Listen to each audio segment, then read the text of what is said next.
Hello, dear students. Welcome back to the explanation of the chapter The Address, written by Marga Minko. Now, today we will start the part second of the chapter. Please go through the explanation carefully. Students, in the previous session, we read about the narrator who, after the war, went to Mrs. Darling's address just to meet her as she wanted to talk with her about her mother's belongings.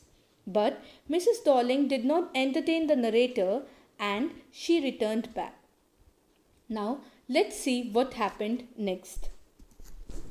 The narrator had remembered the address but waited a long time to go there. Initially, after the war was over, she was on one hand not interested in all the belongings lying with Mrs. Darling, and on the other, she was afraid. She was afraid to see the things that had belonged to her dead mother. She did not want to see their belongings lying in Mrs. Darling's house in boxes and cupboards, as if those memories were waiting in vain to put them back to their places, as they had suffered all these years because they were only things. She was scared that the things might make her feel very nostalgic. But gradually her life became normal again, and one day she became curious to know about all possessions. She wanted to see them and touch them. After her first visit did not yield any result, she decided to visit a second time. This time, a girl of about 15 opened the door, as her mother was not at home. The narrator asked about Mrs. Darling. She was told that Mrs. Darling was not at home as she was outside doing some errands. And the narrator decided that she would wait for Mrs. Darling. Next, the narrator followed the girl along the passage. She noticed an old fashioned iron candle holder which they never used as it was unmanageable. They went into the living room and the girl asked the narrator to sit. The narrator stopped. She was disturbed and horrified. She was standing in a room which she knew and didn't know. She found herself in the midst of their old belongings, but they oppressed her as they were kept in strange surroundings and in a very tasteless manner. She was hurt to see her family's belongings lying in a tasteless way with the ugly furniture and the muggy smell.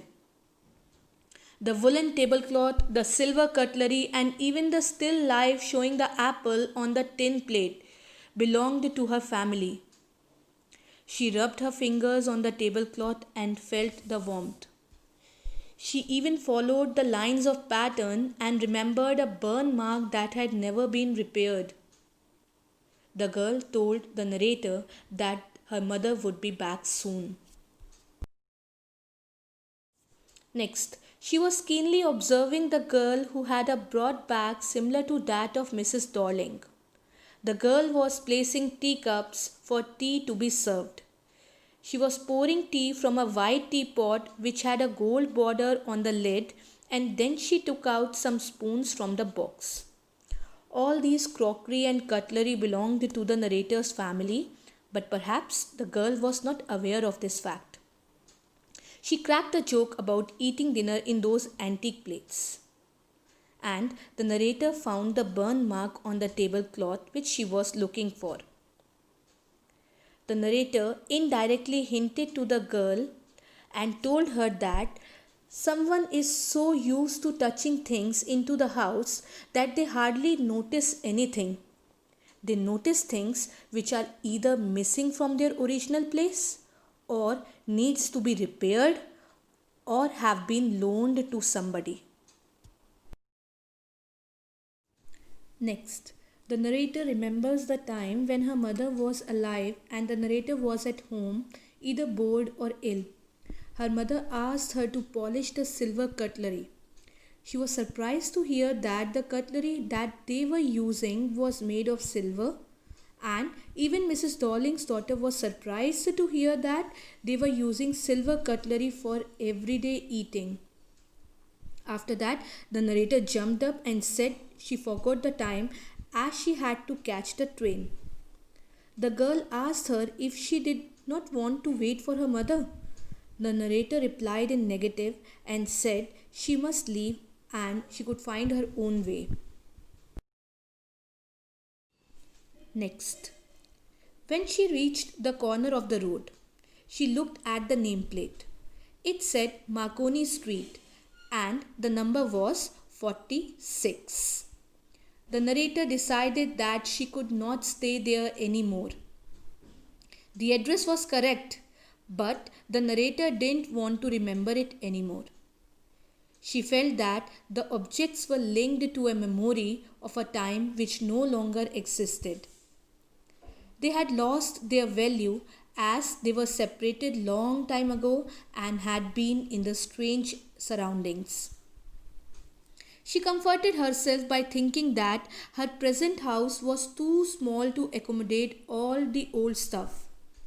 She left the house, leaving all her family's belongings behind, finally resolving on forgetting the address as it would be easiest.